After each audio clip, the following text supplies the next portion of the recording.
Good morning, सुप्रभात, केम छो, सलाम। उम्मीद है आप सब लोग बेहतर होंगे, अपना ध्यान रख रहे होंगे। मुझे मालूम है कि कई सारे बच्चे जो है वो अमृतसर की पटना ट्रिप को लेकर बहुत एक्साइटेड है और अब तक जो है तकरीबन जो है 350 से ऊपर बच्चे जो है अपने आप को रजिस्टर्ड कर चुके हैं पटना में जो है वो अमृतसर की क्लास को अटेंड करने के लिए। और ये एक बहुत अच्छा रिस्पांस है कि बच्चे जो है एक गूगल फॉर्म पर जो है वो अवेलेबल है और उन्होंने भरा फॉर्म। उन्होंने, जिन बच्चों को मालूम नहीं बेटा मैं क्लियर कर दूं कि एंट्री जो है वहाँ पर अमृतसर, जहाँ पे आपका फिजिक्स का मॉर्निंग 8 AM से शाम के 6 बजे तक फिजिक्स का जो सेशन लेने वाले हैं, क्लास लेने वाले हैं आपकी, वो क्लास जो है वो आपका पटना में बाजार समिति एरिया में मेहता क्लासेस करके, मैंने एड्रेस जो है वो गूगल फॉर्म में एड्रेस दे रखा है बेटा, देख लेना। कम्युनिटी पोस्ट में गूगल फॉर्म डाला हुआ है, वहाँ पे एक बार एड्रेस भी देख लीजिएगा बेटा। वहाँ पर क्लास लगेगी, लेकिन गूगल फॉर्म भरना जरूरी है। वॉक इन एंट्री नहीं होगी, क्योंकि आपका जो गूगल फॉर्म होगा उसके आधार पे आपका वहाँ पे एक रोल नंबर जनरेट होगा, वो नंबर बता के आप अंदर इंटर कर सकेंगे यहाँ पे, ठीक है ना। थोड़ा सा जो है वो, ताकि जो पढ़ने वाले सीरियस बच्चे हैं वो क्लास के अंदर प्रेजेंट रहे। और प्रायोरिटी जो है वो बायोमेंटर्स के एक्स कमांडोज को, बायोमेंटर्स के कमांडोज को प्रायोरिटी मिलेगी, ठीक है। मतलब जो बच्चे बायोमेंटर्स से इस साल जुड़े हुए हैं टारगेट बैच में, फोकस बैच में, उन बच्चों को प्रायोरिटी मिलेगी। या जो लास्ट ईयर हमारे टारगेट बैच में, फोकस बैच में, आरआर बैच में कहीं भी प्रेजेंट थे, एक्स कमांडो है लास्ट ईयर या उसके पहले, मतलब बच्चों का कोई ना कोई बायोमेंटर्स के साथ में कनेक्शन होना जरूरी है, क्योंकि वही समझ सकते हैं कि बायोमेंटर है क्या। बायोमेंटर को समझने के लिए सिर्फ एडमिशन लेना काफी नहीं है, यहाँ पर पढ़ना जरूरी है कि बायोमेंटर्स एक कल्चर का हिस्सा है, एक कल्ट का हिस्सा है। तो उसके लिए जो है वो एक डिफरेंट टाइप का जो है वो इन्वायरमेंट बायोमेंटर्स प्रोवाइड करता है। खैर, मैं आपसे आज थोड़ा सा ये भी जानना चाहूँगा बेटा कि हम पटना में लाइब्रेरी के लिए अमृतसर आपसे बात भी करेंगे। ऑलमोस्ट जो है वो जगह भी, मतलब देखिए सब कुछ अभी प्राइमरी फेज में है, लेकिन ये है कि सब कुछ जो है जो बोला है वैसा होगा। हो सकता है 10-15 दिन हमको ज़्यादा लग जाए, पर कोशिश पूरी कर रहे हैं हम कि अगस्त के महीने में आपके पास में लाइब्रेरी होना चाहिए, ठीक है ना। इन द अपकमिंग मंथ में you will get a good library in Patna, ठीक है। अब मुझे जानना यह है कि आपके पटना में फिलहाल लाइब्रेरी की फीस कितनी है, ठीक है। जो लाइब्रेरी आप नॉर्मल लाइब्रेरी जो ज्वाइन करते हैं उनकी फीस कितनी है। दूसरा, मुझे देखो बेटा, मैं ये वादा नहीं कर पाऊंगा मैं कि फ्री कर दूं लाइब्रेरी, क्योंकि लाइब्रेरी का भी अपनी एक ऑपरेटिंग कॉस्ट होती है। तो ये देखो, मैंने पहले भी आपसे कहा कि हम सबको मिलकर ऐसा करना पड़ेगा, भले से कोई प्रॉफिट ना हो पर कोई लॉस भी ना हो, ताकि ऑर्गेनाइजेशन जो है वो चलता रह के, और कोई यदि प्रॉफिट होगा तो अपन बच्चों की फीस भरने में, बच्चों के लिए कुछ बेहतर करने में उसका यूज करेंगे। क्योंकि बायोमेंटर्स एक ऐसा ऑर्गेनाइजेशन है जो आपके लिए ही चल रहा है, जो आपके लिए ही चल रहा है ऑर्गेनाइजेशन। तो आप मुझे फीस जरूर बताना कि पटना में लाइब्रेरी की फीसेस क्या है। दूसरा ये है कि हम चाह रहे हैं कि जो लाइब्रेरी है उसमें कुछ थोड़े इनोवेटिव फीचर्स भी उसके अंदर प्रेजेंट हो, तो क्या वो फिजिबल है आपके लिए, है ना। बेसिक लाइब्रेरी पहले बनाएंगे, धीमे धीमे उसको हम लोग जो है वो उस पर कुछ फीचर्स को हम इंट्रोड्यूस करेंगे हम, ठीक है। फिर मैं आपसे ये भी जानना चाहता हूँ कि जैसे आप लाइब्रेरी जब ज्वाइन करते हैं तो आप मान लो बायोमेंटर्स के कमांडो हैं आप, तो आपको क्या वहाँ पर जो है वो आपको वो फैसिलिटी चाहिए कि आप लाइब्रेरी में जाकर आप ऑफलाइन टेस्ट दे सकें, आप नहीं, आप वहाँ पे OMR शीट पर आप टेस्ट पेपर अपना सॉल्व कर सकें। ऑफलाइन टेस्ट जब शुरू होंगे तब वहाँ पर लाइब्रेरी में हम कंडक्ट कर पाएंगे उसको हम लोग, ठीक है। तो हम ये सब बातें करेंगे बाद में आपसे, अभी तो बहुत प्राइमरी फेज है, अभी तो चीज़ें सेट हो जाए बेटा, वो जरूरी है।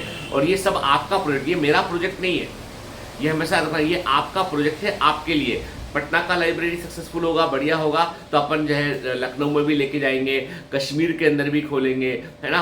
जहाँ जहाँ आप डिमांड करोगे वहाँ वहाँ आपके लिए सेंटर ओपन किए जाएंगे। और ये कोई ऑफलाइन क्लासेस नहीं है कि आपसे मोटी फीस लेने के लिए हम वहाँ पर पहुँच रहे हैं। ये सिर्फ और सिर्फ आपको एक पढ़ने का इन्वायरमेंट प्रोवाइड करने के लिए जरूरी है। हाँ, एक लेकिन शर्त होगी, बायोमेंटर्स की लाइब्रेरी की एक बड़ी शर्त ये होगी, पता नहीं आपको जमेगी या नहीं जमेगी, वो शर्त ये होगी कि आपको कमांडो टी शर्ट पहनना होगा। बायोमेंटर्स की टी शर्ट पहन के आप, ताकि एक जैसा दिखाई पड़े, सब बच्चे पढ़ते हुए एक समान दिखाई पड़े, एक कोचिंग क्लास वाला फील, हमको ऑफलाइन वाला फील वहां पर आ सके, वैसा हो। तो आप बताना, आप मना करोगे तो भैया ठीक है नहीं करेंगे, लेकिन हम चाहते ये है कि एक डिसिप्लिन और एक बेहतर इन्वायरमेंट वहां पर हमको देखने मिले। वो टी शर्ट्स आपको लाइब्रेरी में ही अवेलेबल हो जाएंगी। आप मेंबरशिप लेंगे, पैसा भरेंगे टी शर्ट का, आपको जो है वो टी शर्ट मिल जाएगा आपको, ठीक है ना। आपके साइज का टी शर्ट वहां पर आपको अवेलेबल हो जाएगा, वो करवा देंगे हम लोग, ठीक है। खैर, तो ये तो बात की हमने आपसे जो है वो लाइब्रेरी के बारे में। अब कई बार है ना, एक बच्चे ने कल मुझसे क्वेश्चन किया कि सर ये बताइए कि मुझे जो है वो किसी भी फील्ड में जाने के पहले मुझे उसके बारे में खूब सारा ज्ञान लेना चाहिए, या मुझे उस फील्ड में उतर कर फिर जो है मुझे गहराई का अंदाजा करना चाहिए। अब ये उसने इसलिए बोला कि उसने क्या किया, उसने मेडिकल की तैयारी करना शुरू किया, 11th का बच्चा है, तैयारी शुरू करा। फिर उसने क्या किया, गूगल करना शुरू किया, मेडिकल क्या, 5 साल बाद मेडिकल क्या, ऐसा क्या, कितना मेहनत लगता है। और उसने कंक्लूजन निकाला कि मेडिकल में पैसा इन्वेस्ट करना मतलब ये, मेडिकल में मेहनत लगाना मतलब ये है कि मतलब समय बहुत लगता है, इसमें बहुत डेडिकेशन लगता है, लाइफ भी आपको बहुत बड़ा हिस्सा लाइफ का आपको देना पड़ता है इसको, है ना। हालांकि अभी दैनिक भास्कर में 3-4 दिन पहले आर्टिकल आया था कि सबसे अधिक अर्निंग वाला कोई प्रोफेशन है पूरे इंडिया में तो वो है डॉक्टर। सबसे अधिक डॉक्टर जो है वो रिच है, सबसे अधिक डॉक्टर जो है वो उनके पास पैसा है। अभी आर्टिकल 3-4 दिन पहले दैनिक भास्कर में आया था। तो उसने कहा कि सर मेहनत लगती है बहुत है ना, तो मेरे को ये फिर मैंने कहा तू क्या करना चाहता है बेटा। बोला मैंने बायोटेक्नोलॉजी पता लगाया, लेकिन मालूम चला कि बायोटेक्नोलॉजी में जो है स्कोप इंडिया में नहीं है, बाहर है। फिर मैंने कहा और क्या करना चाहता है, अब ये भी नहीं तो फिर क्या करना चाहता है। बोला सर यही तो कन्फ्यूज हूँ। तो मैंने कहा यूपीएससी के बारे में सोचा तूने। बोला सर यूपीएससी में क्या होता है कि पॉलिटिशियन की बहुत सुननी पड़ती है, ऐसा होता है वैसा होता है। तो मतलब कुल मिला के निष्कर्ष ये कि कुछ नहीं करना। तो मैं एक बात कह दूं आपसे मैं कि हर बार हर चीज का पूरा ज्ञान लेने के बाद फिर जो है वो अपने निर्णय पर शक करना, ये बुद्धिमानी नहीं है। हर बार हर चीज का संपूर्ण ज्ञान लेने के बाद अपने निर्णय पर शक करना बुद्धिमानी नहीं है। जैसे अलेक्जेंडर द ग्रेट बोला करते थे कि एक बार मैंने निर्णय ले लिया तो मैं पूरी कोशिश करता हूं कि लोगों को मेरा निर्णय सही लगे, कि डिसीजन मेरा सही लगे, इसके लिए मैं कोशिश करता हूं। मैं डिसीजन सही लेता हूं गलत लेता हूं ये मैटर नहीं करता है, मैं डिसीजन लेके ये प्रूफ करता हूं कि वो सही है, ये मैटर करता है। तो ज्ञान होने से हर बार काम होगा ये जरूरी नहीं है। जैसे फॉर एग्जाम्पल, क्या एक पेड़ को, जिस पेड़ में, जो पेड़ होता है बड़ा सा हरा भरा पेड़ है, जमीन से पानी निकाल रहा है, अपनी पत्तियों को पानी दे रहा है, प्लांट हरा भरा है पूरा, क्या उस पेड़ को H2O का वाटर का फॉर्मूला मालूम है, H2O के बारे में मालूम है? क्या वाटर की प्रॉपर्टीज को वो समझता है कि वाटर की स्पेसिफिक हीट कितनी होती है, वाटर का बॉइलिंग पॉइंट कितना होता है, वाटर के बारे में तमाम केमिस्ट्री क्या वो पेड़ जानता है? पेड़ केमिस्ट्री नहीं जानता है, पेड़ उसकी यूटिलिटी जानता है। क्या जानता है? यूटिलिटी जानता है। एक पक्षी जो है, प्यासा पक्षी है, एक नदी में आता है, एक चोंच से पानी पीता है और उड़ जाता है। क्या उस पक्षी को वाटर के बारे में केमिकल प्रॉपर्टी, किसकी स्पेसिफिक ग्रेविटी कितनी है, इसका जो है वो विस्कोसिटी कितनी है, न इसका फला कितना, न ढिका कितना है इसमें के, क्या वो जानता है? नहीं जानता है। कि जंगल के सारे जानवर जो है पानी पीने आते हैं, नदी किनारे पानी पीकर चले जाते हैं, क्या वो पानी के बारे में, केमिस्ट्री के बारे में जानते हैं? नहीं जानते हैं। तो इसका मतलब ये है कि वो तो अज्ञानी है। अज्ञानी होकर भी वो उसकी यूटिलिटी का फायदा उठा रहे हैं। तो हर बार ज्ञान काम करेगा जरूरी नहीं है। कभी कभी आप जो है वो कम ज्ञानी होकर भी बेहतर काम करते हैं। ज्ञान का मतलब मैं यहाँ पर बोल रहा हूँ कि खोद खोद की चीजों को निकालना। अरे भाई, कोई भी, मैं कहता हूँ हर प्रोफेशन का भविष्य है। आप यदि फिजियोथेरेपिस्ट है, बहुत अच्छे हैं, बॉम्बे में हम यहाँ रहते हैं, वहाँ आसपास एक फिजियोथेरेपिस्ट है, बहुत पॉपुलर है, 10 दिन बाद का नंबर है उनका।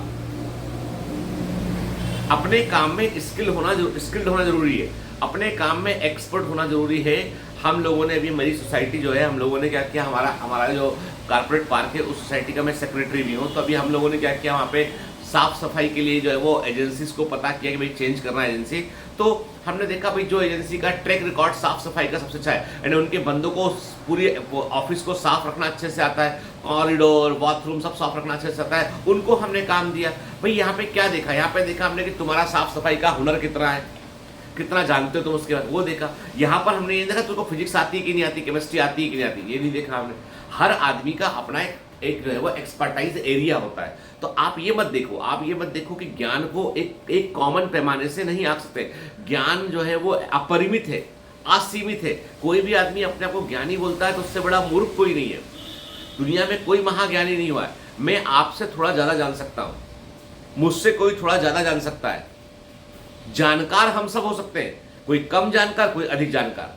वो उसको ज्ञानी बोलना वो बुद्धिमानी नहीं है। तो मैं वही बोलता हूं कि ज्ञान का डिसेप्शन मत करो, जो सोच लिया है उस पर आगे बढ़ो। करते करते रास्ते मिलेंगे, और रास्ते जो मिलेंगे ना, कोई रास्ते पर तुम चलोगे तुमको सफलता नहीं मिलेगी, किसी और रास्ते पर मिलेगी। तो इसका मतलब भगवान ने तुम्हारे लिए कुछ और मंजिल सोच रखी है बेटा, है ना। तो कभी भी डिप्रेस नहीं होना उसको लेके। और इसलिए कभी बहुत सारे शक करो, जितना तुम शक करोगे ना तो तुम उतना जो है वो कंफ्यूज रहोगे उतना, और जितना कंफ्यूज रहोगे सफलता नहीं मिलेगी। तो फंडा क्या कहता है, हर जगह ज्ञान नहीं लगाना, कई जगह पर आपको जुनून लगाना है। कई जगह पर आपको अपने इंटेंशन से काम करना है, कई जगह पे आपको अपने इंट्यूजन से काम करना है, आत्म प्रेरणा से काम करना है। आई बात समझ में? चलिए, have a great day, all the best, bye bye.